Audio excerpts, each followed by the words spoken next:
Mesolithic या middle stone age, जिसमें 9000 से लेके 4000 बीसी तक का पीरियड कवर होता है। जो मेसोलिथिक पीरियड है ना, इसको हम एक तरफ पेलियोलिथिक और दूसरी तरफ नियोलिथिक पीरियड, दोनों के बीच का ना, इसको हम लिंकिंग पिन बोलते हैं।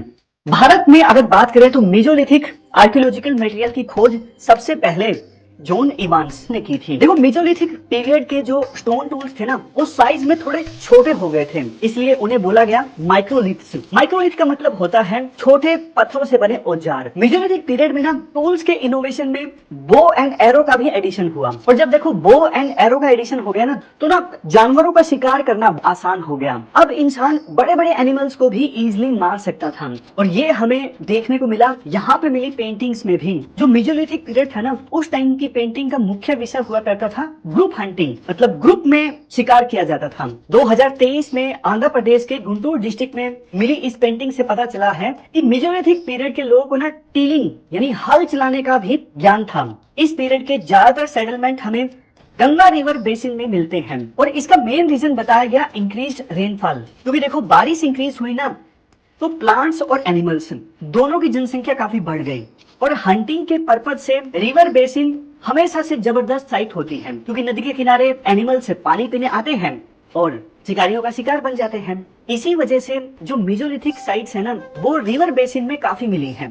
देखो, आज की तरह किसी भी और टाइम पीरियड में ना स्थायी भोजन एक बहुत बड़ा रीजन होता है कि लोग सेटल्ड लाइफ जीने लगते हैं। स्थायी भोजन का मतलब है कि एक ही जगह आपको लगातार खाना मिल रहा है, खाने की अवेलेबिलिटी है। तो देखो, एक ही जगह पे आपको लगातार खाना मिलेगा, तो जाहिर तौर पे आप वहां रुक कर फिर अपना जीवन व्यतीत करने लगोगे, और यही हुआ मेसोलिथिक पीरियड में। एडवांस स्टोन टूल्स जैसे धनुष और तीर आ गए, तो इससे पॉसिबल हुआ कि किसी भी छोटे या बड़े जानवर को मारना, और इसके साथ थोड़ा बहुत एग्रीकल्चर से भी जो प्रोडक्शन होता, उसके सहारे इंसान एक ही जगह पे रहकर अपना काम चला सकता था, और इसीलिए मेसोलिथिक पीरियड में अब सेटल्ड लाइफ इंसान जीने लगा। अब देखो, इसके बाद हम देख लेते हैं मेसोलिथिक पीरियड की कुछ इंपॉर्टेंट साइट्स को। नॉर्थ ईस्ट में इंडिया को अगर हम छोड़ दें, तो मेसोलिथिक साइट्स हमें पूरे भारत में देखने को मिलती हैं। जैसे कि देखो, सराय नाहर राय से, जो कि गोमती नगर के किनारे उत्तर प्रदेश में है, लंगनाज जो कि गुजरात में है, आदमगढ़ और भीमबेटका